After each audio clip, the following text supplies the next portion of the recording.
Hot coffee exploded across her blazer, dripping down her neck like fire.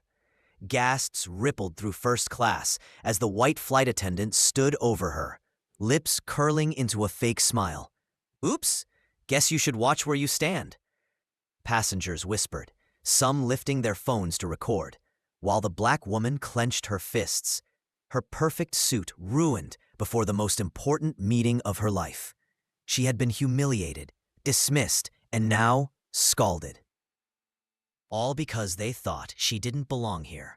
But before this flight touched the ground, they'd learn exactly who she was and who really held the power. Her name was Danielle Monroe, and she had boarded Atlantic Sky's Flight 4716 with a first-class ticket in Seat 2A. The ticket wasn't a gift, a mistake, or an upgrade. She'd paid for it outright. She had a non-stop flight to London for a meeting that could shift billions in corporate assets. From the moment she stepped onto the jet bridge, the stares began. Flight attendant Kendra Blake greeted the man ahead of her warmly, offering champagne. But when Danielle presented her boarding pass, Kendra's expression stiffened. "Ma'am, this section is for first-class passengers only." Danielle kept her voice level. "I am a first-class passenger."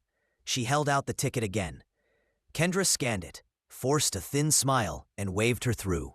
But Danielle felt the air shift, the same chill she'd felt in boardrooms where her skin color spoke louder than her resume. In the cabin, she settled into her seat. Across the aisle, a white couple was greeted with bubbly glasses and easy laughter. Kendra returned with a tray for Danielle, but instead of champagne, she set down water without asking. "We'll begin service after takeoff," she said curtly, then moved on. Danielle thought about letting it go. She had work to review, contracts to finalize. But midway through the climb, Kendra reappeared, a steaming mug in hand. "Excuse me," Danielle began. "I believe there's been a mistake." The mug tipped. Coffee splashed over her shoulder, staining her ivory blazer. Heat stung her skin. The smell of burnt roast filled the air. Danielle shot to her feet, the aisle around her silent except for the hiss of the engines. "Oh my God," a woman in row 3 gasped. Kendra didn't flinch. "I said watch where you stand. Accidents happen." "Accidents don't smirk," Danielle said coldly, blotting at her suit. A man from business class leaned forward. "I saw what you did," he said to Kendra. "That wasn't an accident." Murmurs spread. Phones tilted upward, red recording lights blinking. But Kendra was unmoved. "If you have an issue, ma'am, I can arrange for you to be moved to economy. It might be more comfortable there." It was the slap Danielle didn't see coming, the unspoken, "you don't belong." She felt every eye on her, not in solidarity, but in voyeurism. She gathered her laptop bag and stepped into the aisle. "Fine," she said. "Let's see where this goes." They moved her to a middle seat in row 17. The man beside her, a middle-aged journalist named Calvin Price, had witnessed the entire scene. "You're just gonna take that?" he whispered. Danielle's lips curved in a faint smile. "For now." The rest of the flight was a haze of low whispers and sidelong glances. Kendra walked the aisle like a queen in her court, stopping to refill champagne flutes in first class. She never looked back toward row 17. When the plane touched down in London, Danielle let the rush of passengers move ahead. Calvin followed her to the terminal. "You should go public," he said. "I've seen discrimination, but this—" Danielle shook her head. "Not yet. I have a meeting." An hour later, Kendra stood in the lobby of Atlantic Sky's London headquarters. She had been called upstairs. Something about a mandatory debrief. Still in her pressed uniform, she stepped into the executive boardroom and froze. At the head of the table sat Danielle Monroe, no blazer now, just the sharp lines of a black silk blouse and an expression carved in stone.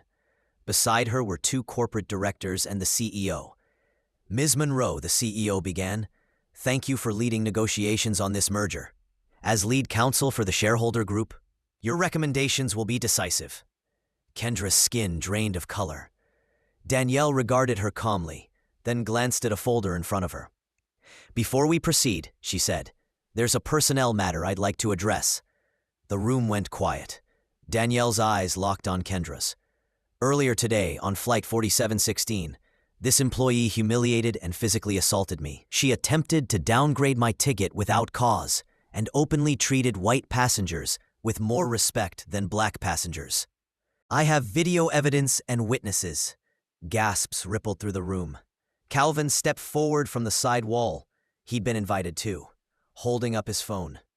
I recorded everything. Within minutes, Kendra was escorted out.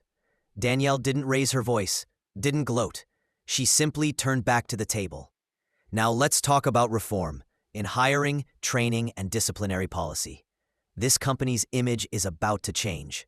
The merger went through 2 weeks later, with Danielle ensuring clauses for anti-discrimination enforcement. Calvin's footage went viral, sparking national outrage. When Danielle boarded her next flight, the captain himself stepped out to greet her. "Welcome aboard, Miss Monroe," he said warmly. And for the first time in a long time, she allowed herself to sit back, close her eyes, and fly in peace. If this story made your blood boil, tell me, where in the world are you watching from? Drop your location in the comments so we can see just how far the fight against prejudice travels. And if you believe respect should be boarding pass #1 on every flight, hit like and share this video. Let's make sure this story reaches every corner of the globe.